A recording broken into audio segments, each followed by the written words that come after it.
WRKS Pickens Jackson. All systems go. Live from the Whiskey 61 Lounge inside the Bank Plus studio. Is now awarded. Live in the studio. It's the Out of Bounds Show with Bo Bounds. Streaming live worldwide on the Out of Bounds radio app. And on your radio at ESPN 105.9. All set? Let's go. The Zone.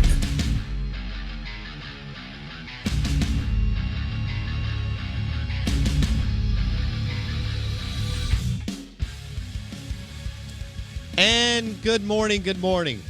Welcome in to the Out of Bounds Show, 105.9 The Zone, ESPN. We are streaming live on the Out of Bounds radio app. Show is powered by the Golden Moon Casino Sportsbook. Bet $50 there. Play award-winning Dancing Rabbit Golf Club for $30. Want to welcome you in after what felt like a long break for us, 4 days out of the studio, and had a lot of fun. Great football weekend, a lot of good food and good times. Hope you had a great holiday weekend. We'll get into what the Blakey Blakester did as far as calories a little bit later. We've got a lot to hit today, including the golden egg will change residents for at least a year. It had been 3 years since Ole Miss had it. 2017 game, if you remember, Matt Luke. And really, Phil Longo won that game for the Ole Miss Rebels. And they lose back-to-back. It is very rare that a team in this rivalry loses 3 in a row the last 30 years. Only happened twice, right? David Cutcliffe, 3 in a row. And Dan Mullen, 3 in a row. No other coach, Cheryl Tuberville Freeze, who were all really, really good, could knock down 3 in a row. So the golden egg is in Oxford, Mississippi, and the Lane train gets the W, which is huge. And a couple of different ways that y'all can get in touch with us. Farm Bureau Insurance call-in line is 601-707-3750. Twitter handle at BowBounds. Follow us on Twitter at BowBounds. It's already active and live. Some trash talking on there. In-state rivalry trash talking on the Golden Egg. Twitter at BowBounds. And then the Mississippi Ag John Deere Tractor text line is 601-885-3776. That's 885-3776. I'm your host, Bo Bounds. I've got Blake Mania with me. So I'll continue on. It is always, you can get rich off the golden egg. We know that. Mullen and Freeze did. You win it. You get extended. You make even more money. You buy yourself more time, either to stay or get a new job. And Lane Kiffin had the better team Saturday. The better team won. And then I thought Lane did some things in the second half that were interesting as far as dialing it down a little bit and just kind of basically saying, I don't think they can beat us. And my defense is actually capable of getting some stops against this offense. But the big plays in the first half, explosive plays for Ole Miss, and then the Austin Williams fumble on the goal line was a devastating blow for Mississippi State. Ole Miss had the most talented player on the field, Elijah Moore. And they had the best quarterback for now, and Arsenal, right, with Matt Corral, who can flat out throw the football. And look, there were times where you thought this thing could get out of control. And Mississippi State hung in there. Kiffin's fourth downs in the first half. You know, it's funny, this offense is just like with Freeze and Longo. This amazing, explosive offense, it's better when it's 3rd and 15 than 3rd and 6 inside the 10. Does that make sense? In other words, when that offense has space, it is filthy and dangerous. And so a couple of fourth downs don't go their way to blow it out. I thought it could be a blowout when Austin Williams put the ball on the ground at the goal line. I really did. I thought, well, this thing could be 28-0 pretty quick. And They'll suckle. Zach Arnett did a good job, and Will Rogers, as a true freshman, did a good job. But Ole Miss had the best unit on the field. Their unit trumped the Mississippi State defensive unit by far, by the way. Zach Arnett was able to scheme up some things to hold them down to a certain extent. But, man, Corral, Ely, Moore, Sanders, and so on, just too much. And that is Elijah Moore may be the best receiver college-wise. I understand what A.J. Brown's doing at the pro level. He may be the most lethal, productive, explosive wide receiver they've ever had in the history of the program. Saturday night, Matt Corral completed 24 of 36 passes. Of those 24 completions, 12 went to Elijah Moore. Okay, so he's the best receiver to ever play at Ole Miss in college. A.J. Brown is returning onside kicks. He's catching underneath routes and going 75 yards for the Tennessee Titans. I understand that. Let's separate the two from what you do on Sunday, which, if A.J. continues this trajectory, could end up in Canton, Ohio, at Saturday. His career in the NFL is already better than what he did at Ole Miss. Right. In a season and a half. Right. I mean, they're using him in ways that are insane. And that's what I thought was a conservative offense. But anyway, back to Ole Miss and Elijah. Elijah better than Laquan? Yes. And Laquan was great. But this guy, Cole Cubelic, is going to join us at 7:35. And Cole Cubelic was there, and he was on the sideline watching Elijah Moore. And basically, he's the best route runner in the country. And I know that's not, people don't think about that, but he's the best route runner in the country. You couldn't say that about AJ and DK when they were in college. Not that they're not great talents. Hopefully people understand what I'm saying. Not that they're not great talents and had some wonderful moments as college players. But Elijah Moore is flat out the best route runner and probably the most dangerous receiver, even including the Alabama dudes. And Florida's got some dudes and so on. And I guess all of the LSU guys have opted out by now, especially after yesterday. Yeah, Terrace Marshall just opted out. But Cole Cubelic is going to frame it up better for us at 7:35 because he's a football dude. But Elijah Moore, Biletnikoff, will you just go ahead and ship it to him today? FedEx, overnight it. He's that good. And give Zach Arnett credit. He's got walk-ons and guys who are G5 players in the back of the secondary. He did all he could. You're not stopping that dude. Well, other than 2 plays, you stopped everyone else, which is kind of remarkable. Yeah. It's 2 big bombs to Sanders and Drummond. Yeah. And other than that, it was just Ely. That was all. Just Elijah Moore in the passing game. And that was Ely it. late. Once Kiffin did a great job, Kiffin and Levy late. They understood that the Mississippi State defense was gassed, and they did not sub Kobe Jones, Marquise Spencer, and Crumity. Yeah. And they were gassed at the end. And Ely, what does Tom Luganbill call him? The ultimate Swiss Army knife. And you saw that in the second half. And Lane's just got, his arsenal is elite and it's deep. Blake just mentioned Drummond and Sanders. They were paying so much attention to Moore that those dudes killed you with huge plays. So I thought it was the first half was pretty wild. Second half, you just kind of, once it settled in, you just kind of said, Ole Miss is a better team.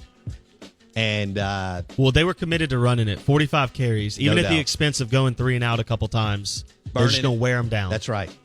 I thought Lane did a fantastic job in the second half understanding what Mississippi State would not be able to do.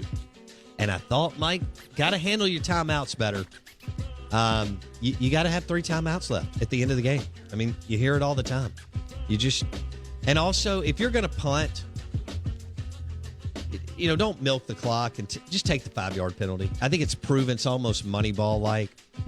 Don't burn the timeout. But anyway, Did think Mississippi State played well with 50 scholarship players, and there's some bright spots with Will Rogers. Hey, Big Board coming up next. Welcome in on a Monday. Portico is a brand new development in Starkville, Mississippi, located 5 minutes from campus behind the Hilton Garden Inn and Suites. Portico has 3-bedroom, 3-bath, 0-lot line homes that are move-in ready right now. Call McBride Real Estate, 662-338-0882 to see a Portico home today. Portico in Starkville. Beautiful new development, 5 minutes from campus. That's Portico. Big Board. What's on the Big Board?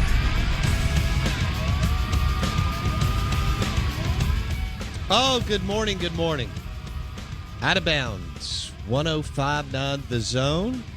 Hope you're doing well. Hope you had a wonderful Thanksgiving holiday weekend full of good food and football. I thought it was a great weekend. Some crazy things happening in the world of college football, and then the NFL always delivers. Speaking of delivering, the Golden Egg will be in Oxford for at least a year. Ole Miss 31, Mississippi State 24. Hey, if you took Mississippi State and got the 9.5, you're a dude. If you took the under, hello. And not only if you took the under and you were A-okay. I mean, you knew that. Who knows? I mean, you know, we looked at the game all week. I thought Ole Miss would score over 40. I thought Mississippi State would score 27. Hey, if you took the under in the 9.5, you're a beast. No doubt about it. You were sweating those fourth downs, though. No doubt. First half. No question. That's, like you said, that's a minimum of 6 points, but a maximum of 14 that didn't get on the board for Ole Miss. Well, and when Austin Williams fumbled the ball, Blake, on the one, you know, that was the play of the game in terms of it gave Ole Miss just enough cushion to not have to play aggressively. Sure. But also, Blake, when Ole Miss got the ball after Mississippi State punted on the first possession and had a super explosive play but didn't score, MSU very fortunate in that situation, but they did what they had to do. You know, you look at how deep they are as far as offensive skill talent, and the fact that it was, as you said earlier,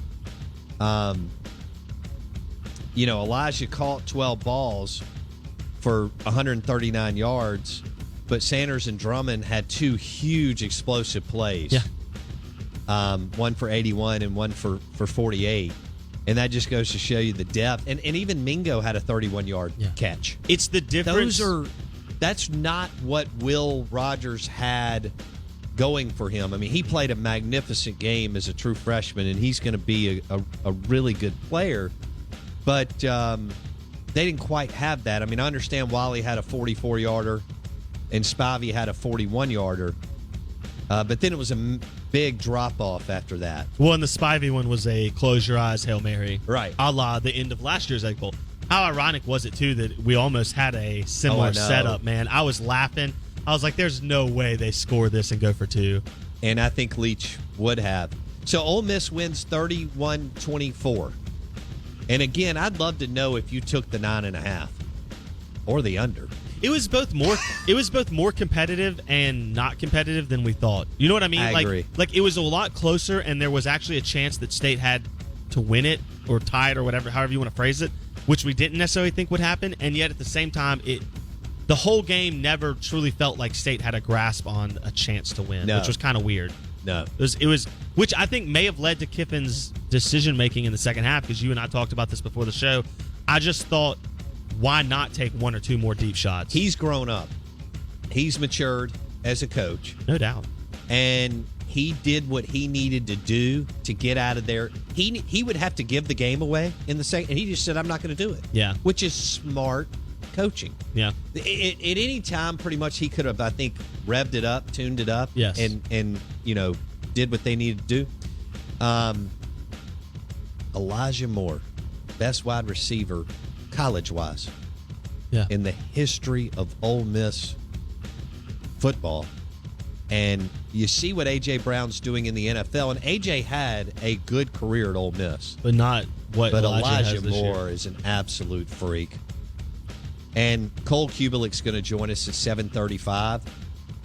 And he was there. He was the sideline analyst for the SEC Network on Saturday. Plus, he's called some other Ole Miss games. And he's going to walk you through how good Elijah Moore is. And Matt Corral and others, for that matter. And the unsung hero, so to speak, and we don't really talk about line play that much, but Ole Miss's offensive line, that's the mojo. That's the juice, how good they are at pass blocking, and then the fact that they can steamroll you, run blocking, as they use the Swiss Army knife in Ely late in the game. I mean, that's versatility, what Kiffin and Levy have been able to do. I mean, they ran the ball, as Blake said, 45 times for 163 yards. And they still chunked it 36 times. I mean, the offensive plays that they create and manufacture is insane, both on the ground and through the air. Yeah, State only had 2 sacks, 5 tackles for loss, and you could tell Matt had too much I understand they put a little pressure on him, Blake. Corral had too much, and there were times where he had all day long. And that's one on Mississippi State needs more players. Yeah. And 2, they didn't have any more players to play. To spare the few guys that had a little bit extra talent. They didn't have any gas by the end of the game. And you saw that from Ole Miss's run game. Ole Miss did not run the ball particularly well for the course of the game in terms of what they do. Kiffin averages close to 5 yards a carry, and they weren't that. They were down near 3 yards a carry, which is a great job by the State defense. But if you notice, that was like 1 yard a carry early and then 5 yards a carry late because the wear down, 45 rush attempts for Ole Miss. Just the last 10 to 15 rush attempts were just too much for Mississippi State because they were dead by that point. So props to Kiffin for not getting away from something that wasn't working as well as it had all season and just sticking with his game plan, which we've said, I think Kiffin's variation of the offense, whether you want to call it Kiffin's or Levy's or just the Baylor Air Raid to give it a general name, the Baylor Air Raid, I think, shows you 45 carries to 16. The way they played all season long, that is the model of offense that is taking college football to the next step. It is, and Ole Miss is so much better on the offensive line and skill talent, than MSU right now. Now, MSU has a group of players that they can work with. 7 freshmen they played on the offensive side of the football, but Will Rogers, Wally, Malik Heath, Charles Cross, and Spivey are some guys that they can work with. 31-24, Ole Miss with the big win. It's been a long time, 2017, and you just really don't win 3 in a row in this series off in the last since 1990, right? I mean, Brewer did it a couple of times on the front end and back end of his career at Ole Miss, and then from there, it's David Cutcliffe, 2, 3, and 4, and Mullen. 9, 10, and 11. 9, 10, 11. Other than that, it's some 2s here and there. Yep. With 14, 15. Yeah, Freeze, Moorhead, Sherrill, and so on. But for the most part, you don't get 3 in a row. But Kiffin playing with house money going to Starkville next year,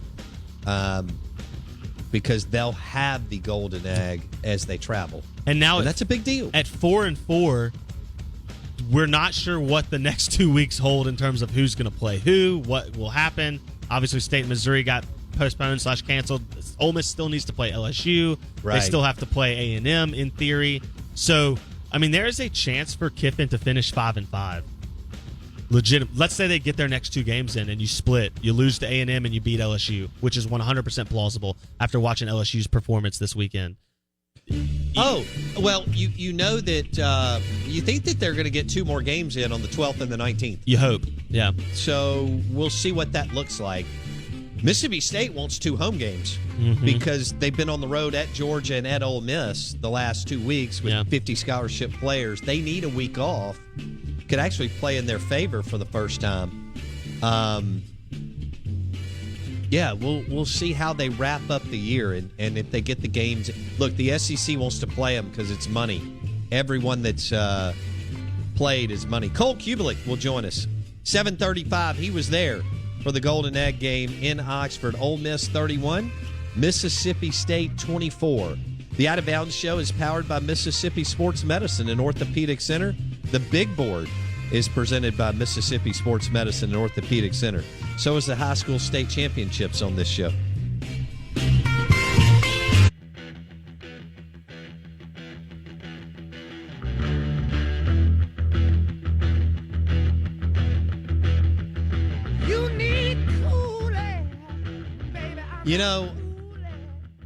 You know you're good at football when you return an onside kick for a touchdown.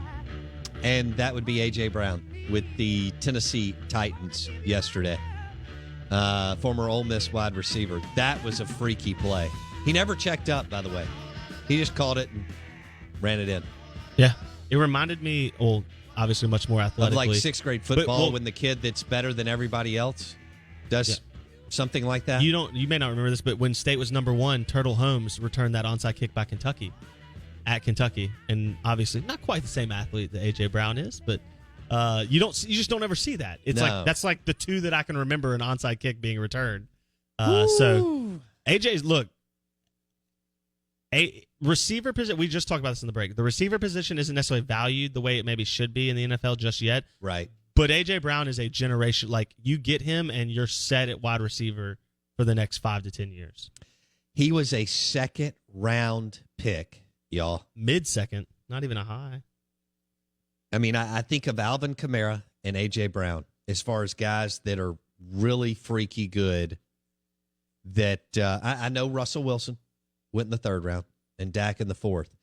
But holy Mary Olzab, A.J. Brown went in the 2nd round. Think about all the teams that passed on A.J. Brown and how good he is now. All of them once. Yeah. Everybody passed on DK twice. He was the last pick in the 2nd round. You talk about a couple of that draft and maybe the draft before it, there's just a ton of receivers. And again, we talked about this. Bill Belichick, arguably the greatest coach in the NFL of all time. He chose N'Keal Harry out of Arizona State instead of A.J. Brown, DK Metcalf, Terry McLaurin. I could go on and on. Oh. I mean, just a host of guys. Just guys that are ballers at the receiver position, and you choose a guy with the injury pedigree. Like, look, drafting is not a science. There's a little bit of an art to it as well. Sure. And sure. AJ and DK proving people wrong. And DK plays tonight against the Eagles, who aren't any good. We're live in the Bank Plus studio. SEC Insider Hit. Brought to you by Farm Bureau Insurance. Bundle your auto and home and save with your local Farm Bureau Insurance agent. Go to favorites.com. You can get a quote in 4 minutes or less. The Farm Bureau Insurance call-in line is 601-707-3750. We're streaming live on the Out of Bounds radio app. We're about to go to Cole Cubelic, who called the game on Saturday night in Oxford from the sideline, and he got to see Matt Corral and Elijah Moore and Will Rogers and all the guys up close. And he'll walk us through the Golden Egg game in Oxford where Ole Miss wins 31-24. And I think it's safe to say that Elijah Moore is the best receiver to ever play at Ole Miss. I don't know if he'll be the best pro receiver. Is he the best receiver to play in the state of Mississippi? At the college level. Yes.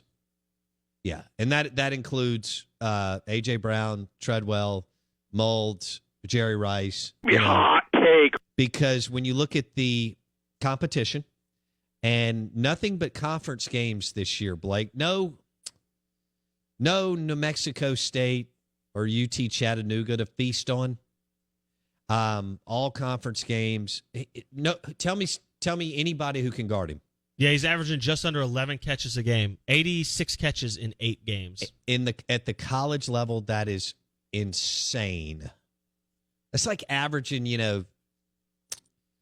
23 points and 24 points in college basketball. Doesn't happen. 86 catches, just under 1,200 yards, 1,193, and 8 touchdowns. And he may have 2 more games. And by the way, LSU secondary is horrendous. Less than good? Yeah, if they go at it in the next couple of weeks. We're now getting Alabama LSU this weekend. I know, y'all can hardly wait. But it's a money game. And they need it. CBS is like, well, we need our Alabama. Right. Hey, what is CBS going to do when Saban retires? They're going to hold a memorial, like a blackout day. They just shut the whole station down. Well, Gary Danielson might die. They lose the game in 3 years anyway, but it's a great point to ask, where is CBS going? They're not going to get the SEC game of the week in the next contract. Do and they if still don't have land NFL? an NFL game? I was about to say. I don't know what they'll be, but we've talked about it. They'll be 60 minutes.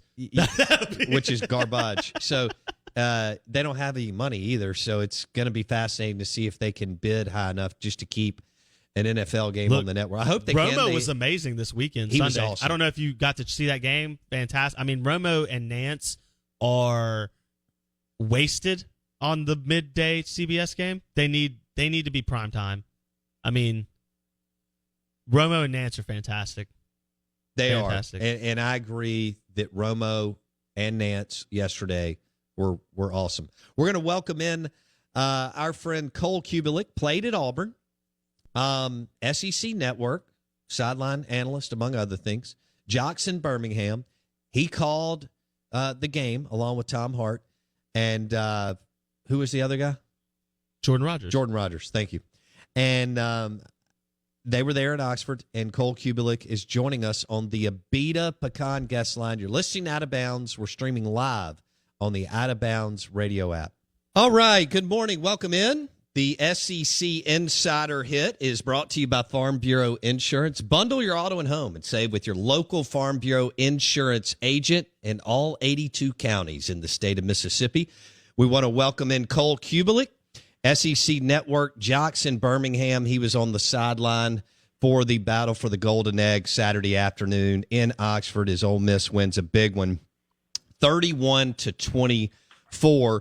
And Cole joins us on the Abita Pecan guest line. Cole, let's start with Elijah Moore. Everybody in the stadium knows that he's going to get the football. What do you see? Why is he always open and basically unstoppable, regardless of what defenses are trying to do to him? Well, I think it starts first and foremost with him. He's an elite route runner, elite quickness. Great burst, great get off, and I think he has an understanding of sort of how to get open, that he doesn't have to run the exact route that's called every time. I think his football intellect, and this is going to sound crazy, I understand that, his football maturity is on a completely different level. When we had a chance to sit down with him, and he tells us how he's been going into quarterback meeting rooms the majority of this season. He tells us how he often will look inside at the defensive line and the linebackers to try to get an idea of what the defense is going to do, if he needs to cut his route off early, if he needs to maybe speed his route up a little bit. He watches film with Matt Corral, and those two just have sort of a different level of communication. I asked him about his goals, and he said, yeah, man, 124, 17, 27, and 31, which are what Amari Cooper did his record-setting year when he was playing for Lane Kiffin in Alabama. Wow! And said he had it written on his door. I mean, he knew the numbers just boom offhand like that. So I think a lot of people focus on what happened last year, Bo, but they don't have an understanding of what kind of worker he is, what kind of grinder he is. Anybody can go out and run routes and utilize talent to try to be a good receiver, but to be an Amari Cooper, to be an Elijah Moore, to be a Larry Fitzgerald, those guys. I mean, we all hear about the historic ways that Jerry Rice worked and the things that he did. And I'm not saying that Elijah Moore is Jerry Rice, but I think he does have that kind of work ethic. He does the different things, the extra things, more things to be an elite receiver. And then Lane Kiffin does an amazing job. He and Jeff Lepie of moving him around and forcing you to defend him in different ways with different people. And that's uncomfortable for a lot of defenses. because you're not just going to be able to track him and man him. He's too quick. You're not going to be able to do that. So when all of a sudden he's in the slot, or then he's out wide, or he's in the backfield and he's motioned out, you're going to be in trouble based on what that defense has called to try to attempt to go cover him. So it's a combination of a lot of things, but I think that the main thing that sticks out to me is what kind of worker he is. When we had Ole Miss earlier this year, the first thing that Lane Kiffin said was Elijah Moore mindset, different mentality, different way about it. Wow. He handles himself in a very different way. So I just don't think a lot of people know that, and it was refreshing to hear. Boy, that was good stuff. Cole Cubelic called the game Saturday night, SEC Network. He joins us on the Abita Pecan guest line. Ole Miss and the Lane Train with a huge win, and they'll have the golden egg for at least a year. All right, hear me out on this with Matt Corral. I think at the college level, and I think Matt will have a chance to play in the NFL, but at the college level, I think he's Patrick Mahomes light in his game, in that he's got the arm, he's got the athleticism, and he can do what everybody wants today, and the accuracy, and what everybody's looking for today. What jumps out at you as far as his game, Cole? Just the way the ball comes out. It is. I mean, you saw the deep ball that he threw down the right sideline. I mean, the first question I'm asking myself is, how many yards did that ball travel in the air? I mean, you don't see a lot of college quarterbacks that can get the ball as far down the field as he can. And then it's obviously, Bo, it's not about just, hey, can we go out there and have the longest toss contest? But, I mean, he's delivering those balls in an accurate manner a lot of the time. He, like you said, he's able to change his arm angle. He's able to stay accurate on the run. He's able to move, reset, and then deliver an accurate football. He's a bit of a gunslinger, and I think in his mind he thinks he can complete every pass, and that's probably, if there's something working against him other than his size, I would say that that's it. But then again, I mean, do you want a quarterback that lacks confidence? No. Do you want a quarterback that doesn't believe he can go out and make things happen? So you got to figure out how to balance that, and you got to weigh that against each other. So he to me is, I think he's got a chance to be a really good college quarterback. I think there are still some things as far as his reads, his progressions, what he sees that he can work on and really begin to excel. And he's got better mobility than people give him credit for. I mean, he moves and runs extremely well. So I think he is a guy that if he comes back next year, I don't believe Elijah Moore will be back next year, but you're still going to have some weapons on this offense. I think we're going to be talking about him as one of, or maybe even debating, is he the best quarterback in the SEC? Because I have to think that Mac Jones is going to leave. Kyle Trask is going to be gone. So you're going to get a lot of people that just assume Bryce Young is going to be the best quarterback in the league. But, I mean, I think that conversation, when we talk SEC quarterbacks going into the next year, is probably going to begin with Matt Corral. I agree. Cole Cubelic talking Rebs Dogs on the Out of Bounds show. What about Will Rogers, true freshman? They're limited around him.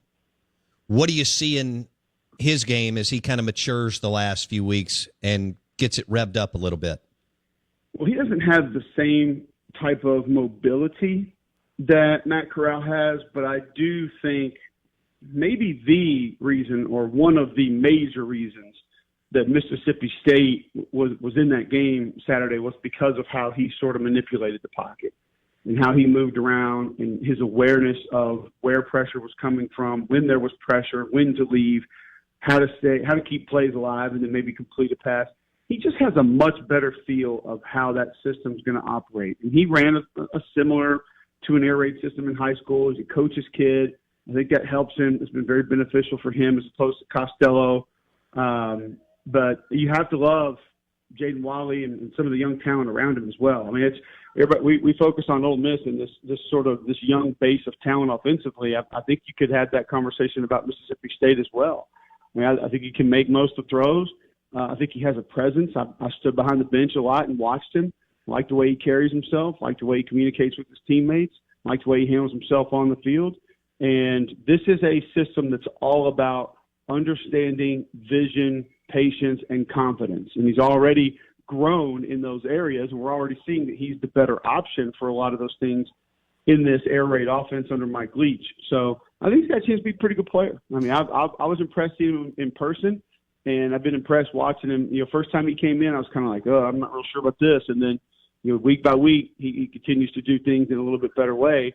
But get that offensive line shored up going into next season and kind of figure out, technically, fundamentally, they really need a spring practice. If they get that and can get the protection maybe handled a little bit and find a way to replace some of the guys they're going to lose on defense, I think Mississippi State has a chance to surprise some people next year. Cole Cubelic on the Out of Bounds Show. We've got a couple of minutes here, Cole. Lane Kiffin. I thought Lane dialed it down a little bit in the second half and played conservative Lane, and it actually worked out for him because I thought he looked at it and said, my defense can get some stops. I'm not going to continue to go downfield. What did you see, Cole? Well, I think you saw a bit of an adjustment from Zach Arnett, which if there's a guy in this whole thing that we need to be talking about that's not getting enough credit, it's probably him. True. I feel like they were attempting to sort of hand off some coverages early in that game on the back end, and you just can't do that against some of these Ole Miss receivers. They're too talented, too fast, too good. He sort of switched some things around. He altered the way he handled the front a little bit. I think he found a few things that he was going to be successful with. He stayed with it, and he stayed aggressive, and that's kind of what I liked. Now, I think that Lane still would have liked to have had some of those shots. He would have told you that they probably missed some opportunities. He wanted to take them. Missed some opportunities down inside the red zone. We know that. A couple fourth downs didn't go their way. But it was interesting to see how that thing did sort of slow down after about midway through the second quarter.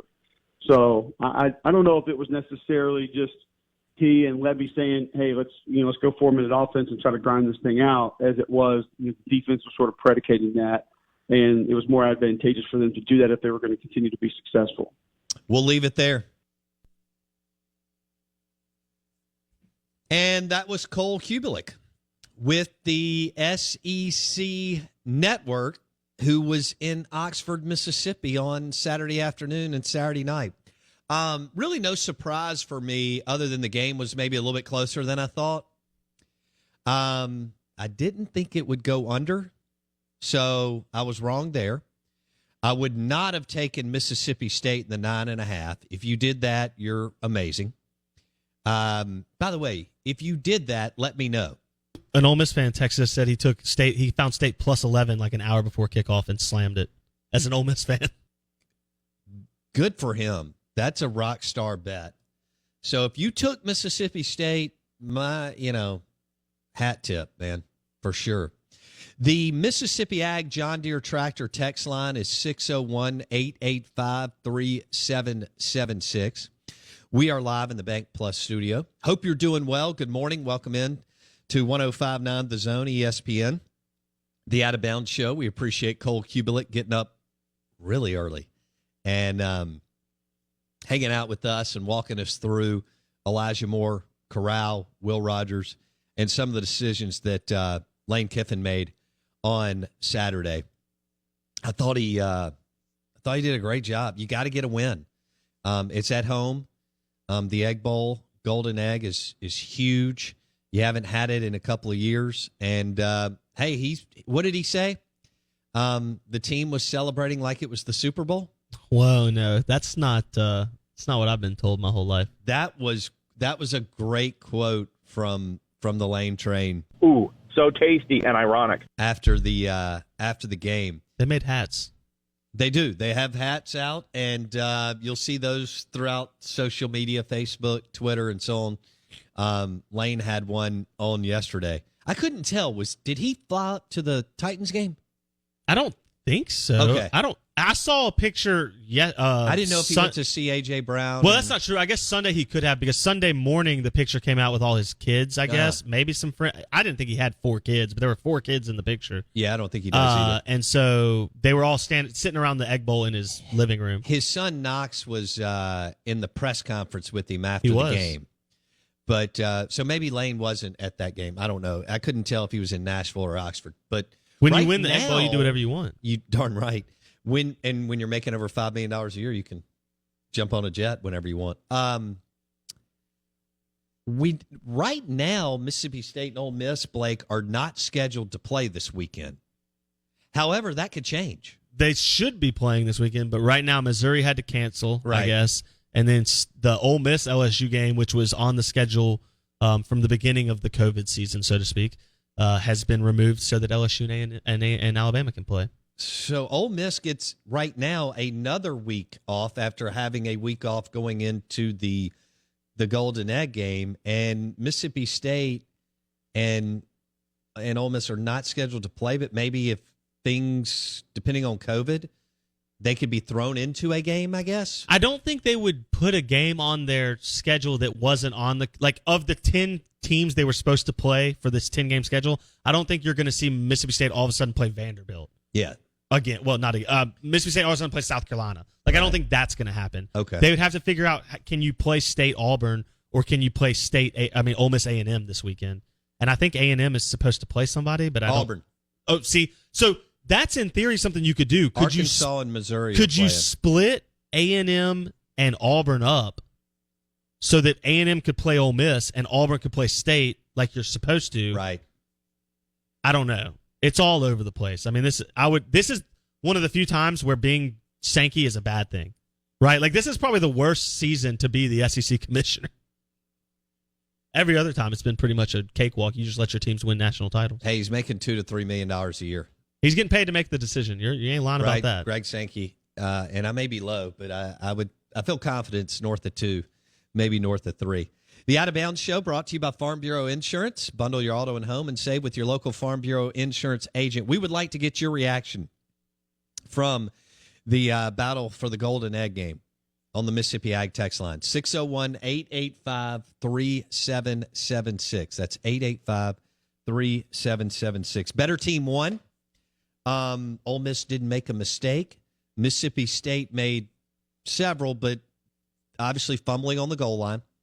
And then I thought the two bad snaps were really in a game where Ole Miss is so much better that your margin for error is, again, 0 to none.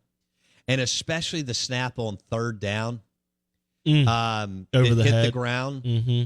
You know, and Will Rogers couldn't do anything with it. It wasn't his fault. But you've had snap issues. You had a devastating blow at that position the week before, and you had two against Ole Miss, but the one on third down was brutal. So Ole Miss was clean too. No turnovers. Corral, no picks. Ely and the crew did not put the ball on the ground. So, and again, Austin Williams, that was a tough one. Going in for Will Rogers, makes a good pass, good little scheme.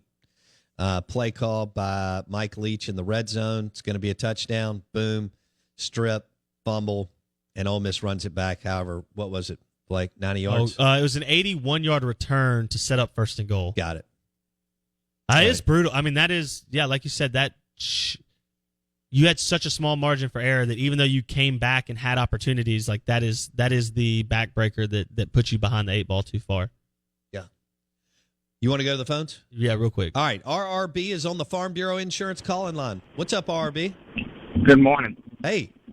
First of all, the SEC, changed it to where you can schedule a game, but you can't play a team that wasn't already on your schedule, and you can't have a rematch. So, Ole Miss is locked in. They only had 2 games left, and, that's the only 2 opponents they can play. You can't pick up an unscheduled opponent. And you have to the game has to be scheduled by 8 p.m. on Monday. So, Ole Miss and State are both, they're tied at the hands. They can't pick anybody else up. They got to play who's left. They just have to wait. Well, Okay, they'll play on the 12th and the 19th, hopefully. It's been a while since Ole Miss has won 3 SEC games in a row. So if LSU doesn't chicken out, because I'm sure Orgeron don't want to lose his job to Elijah Moore. Thanks for the call, RB. Out of Bounds, 105.9 The Zone, ESPN. Hour number 2 coming up.